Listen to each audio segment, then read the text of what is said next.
Book of Job. It's a profound and very unique book in the Bible for lots of reasons.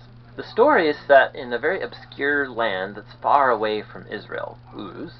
The main character, Job, he's not even an Israelite, and the author, who's anonymous, doesn't even set the story in any clear period of ancient history. This all seems intentional, though. It's like the author doesn't want us to be distracted by historical questions, but rather to focus simply on the story of Job and on the questions raised by his experience of suffering. The book of Job has a very clear literary design. It opens and closes with a short narrative prologue, and then an epilogue, and then the central body of the book is dense Hebrew poetry, representing conversations between Job and four dialogue partners called the Friends. These conversations are then concluded by a series of poetic speeches given by God to Job. Let's dive in and we'll just see how it works together. The prologue introduces us to Job, and we're told that he's a blameless, upright man who honors God. He's a super good guy. And then all of a sudden, we're transported into the heavenly realms, and God is holding court with his staff team. It's a very common image in the Old Testament describing how God runs the world. And among the heavenly beings is a figure called the Satan, which in Hebrew means the accuser or the prosecutor. And it's like we're watching a court scene. God presents Job as a truly righteous man, and then the accuser challenges God's policy of rewarding righteous people like Job. He says, the only reason Job obeys you is because you bless him with prosperity. Let Job suffer, then we'll see how righteous he actually is. And then God agrees to let the accuser inflict suffering on Job. Now, it's at this point in the story that most of us go, what? Why did God do that? And then we assume that this book is going to answer that question, why God allows good people to suffer. But as you read on, the book doesn't answer that question. Nothing in the book ever answers that question. The prologue is setting up the real questions this book is trying to get at. Questions about God's justice and whether God operates the universe according to the strict principle of justice. And the response to those questions comes as you read through to the end of the book, not at the beginning. The ultimate reason for Job's suffering is simply never revealed. So the prologue concludes with a suffering and bewildered Job, who's rebuked by his wife, and he's approached by three friends who are going to try and provide wisdom and counsel. Their names are Eliphaz, the Temanite, Bildad the Shuhite, and Zophar the Naamathite. They're all non-Israelites like Job. And they represent the best of ancient Near Eastern thinking about God and suffering and the human condition, and this moves us into the main part of the book. First, Job speaks. And this is how this section of the book works. First, Job is going to speak, and then they'll follow a response from a friend. Then Job will respond to that friend, then another friend will respond to Job's response, and so on, back and forth, for 3 cycles. And this whole debate is focused on 3 questions. Is God truly just in character? And does God run the universe on the strict principle of justice? And if so, then how is Job's suffering to be explained? As we're going to see, Job and the friends, they're working from a huge assumption about what God's justice ought to look like in the world. Namely, that every single thing that happens in the universe should operate according to the strict principle of justice. So if you're a wise, good person and you honor God, good things will happen to you. God will reward you.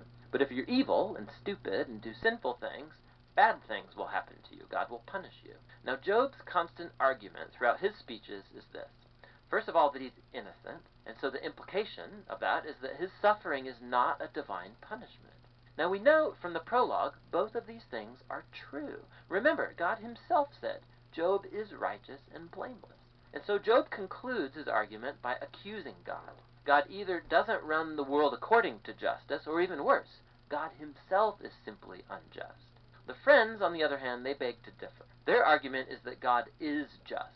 The implication being that God always runs the world according to justice in this way, and so they conclude by accusing not God, but Job. Job must have done something really, really bad for God to punish him like this. They even start making up possible sins that Job must have committed. Job protests to all of this. In fact, he gets so fed up with the friends that he eventually just gives up on them. He takes up his case directly with God. Now, something to be aware of is that Job, he's on an emotional roller coaster in these poems. He used to think that God is just, but now he can't reconcile that with his suffering. And so in some outbursts, he'll accuse God of being a bully. Once he even declares that God has orchestrated all the injustice in the world. But the moment he utters that thought, he's terrified of it, because he wants to hope and believe that God is truly just. Job is all over the place in this section. And so, he makes one last statement of his innocence, and then he demands that God show up personally to explain himself. Now, it's at this point that a surprise friend shows up, Elihu the Buzite. Now, he's not an Israelite, but he does have a Hebrew name. And Elihu, he has the same assumption as Job and the friends. He argues that God is just, and that implies that God always operates the universe according to justice. But then Elihu draws a more sophisticated conclusion about why good people suffer. It may not be punishment for sin in the past. God might inflict suffering as a warning to help people avoid sin in the future. Or God might use pain and suffering to build character or to teach people valuable lessons. Elihu doesn't claim to know why Job is suffering, but one thing he is certain of: Job is wrong to accuse God of being unjust. Job doesn't even respond to Elihu, and the dialogues come to a close. It's like the wisdom of the ancients has been spent, and the mystery remains. And then, all of a sudden, God shows up in a whirlwind, and he responds to Job personally. He first responds to Job's accusation that he's unjust and incompetent at running the universe. So God takes Job on a virtual tour of the universe, and he starts asking him all these questions about the order and origins of the cosmos.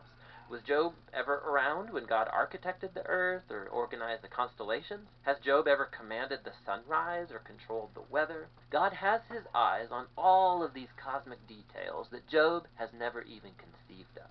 Then God starts going into detail describing the grazing habits of mountain goats and how deer give birth, or the feeding patterns of lions and wild donkeys.